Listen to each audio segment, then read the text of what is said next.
राधे राधे, जय श्री कृष्ण भक्तों। राधा माधव चैनल में आपका स्वागत है। भक्तों, आपको मेरा वीडियो पसंद आता हो तो जरूर सब्सक्राइब, लाइक और कमेंट्स करें। साथ ही बेल आइकन दबा दें ताकि समय समय पर आपको मेरे वीडियो की नोटिफिकेशन मिलती रहे। भक्तों, आइए हम सब मिलकर कार्तिक मास महात्म्य के पावन कथा अध्याय 5 सुनते हैं।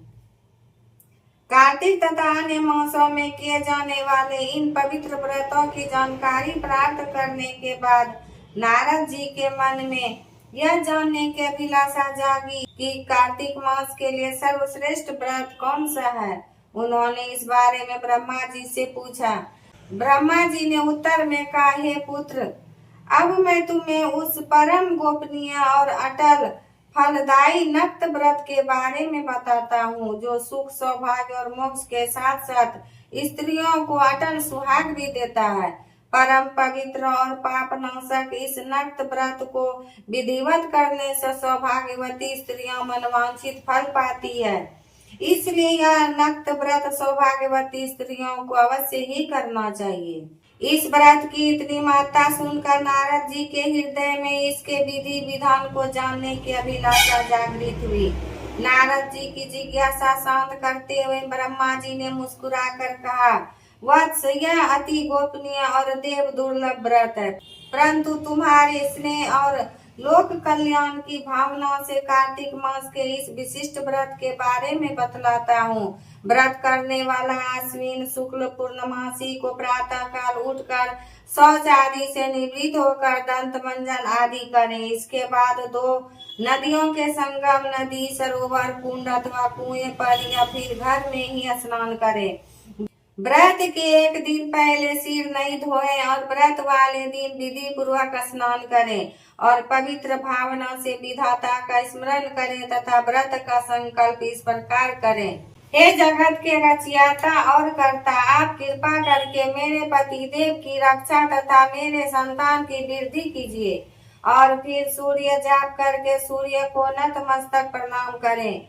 उस दिन सुंदर वस्त्र और आभूषण धारण करें। दिन में भोजन अथवा जलपान कदापि नहीं करना चाहिए। पूरे दिन निराहार रहकर भजन, कीर्तन और पूजा में दिन व्यतीत करना चाहिए। पूजन विधि के बारे में ब्रह्मा जी ने कहा कि सायंकाल में हमारी चांदी के पात्र में दूध डालकर पूजा करनी चाहिए। सोना, चांदी, तांबा अथवा मिट्टी की ब्रह्मा की प्रतिमा बनावे, उसको लाल वस्त्र पहनावे और विधि पूर्वक पूजन करे।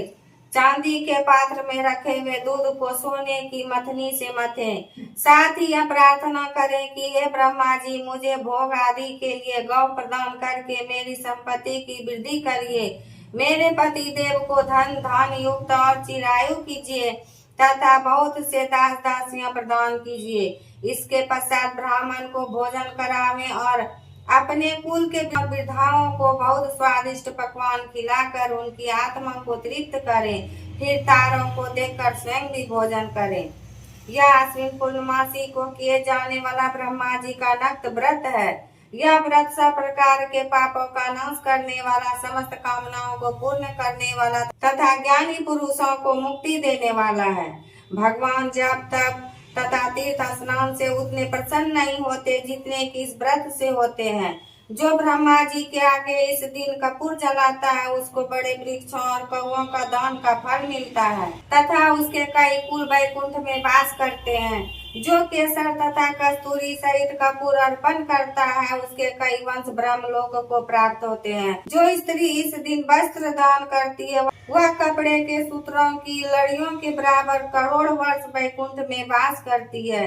जो गहने दान करती है, उसको ब्रह्मलोक की प्राप्ति होती है। जो स्त्री हृदय में ब्रह्मा जी का नाम लेती है और मस्तक पर निर्माल्य धारण करती है, वह सदैव सौभाग्यवती और पतिव्रता बनी रहती है। इस व्रतधारी को आश्विन शुक्ल पूर्णमासी को स्नान पूजन कर ब्राह्मणों को भोजन तथा वृद्ध जनों का पूजन करना चाहिए। सायंकाल ब्रह्मा जी का पूजन कर प्रार्थना करें, हे ब्रह्म विधाता, यह व्रत मैंने आपके निमित्त किया है, अतः इसमें किसी प्रकार की कोई कमी हो तो उसको आप स्वयं ही पूरी कर लें। ब्रह्मा जी ने यह भी कहा कि इस व्रत को करने की तो बात ही क्या, जो इस कथा को पढ़ता है उसे भी अश्वमेध यज्ञ का फल प्राप्त होता है। इति 5वां अध्याय समाप्त हुआ। राधे राधे। जय श्री कृष्ण।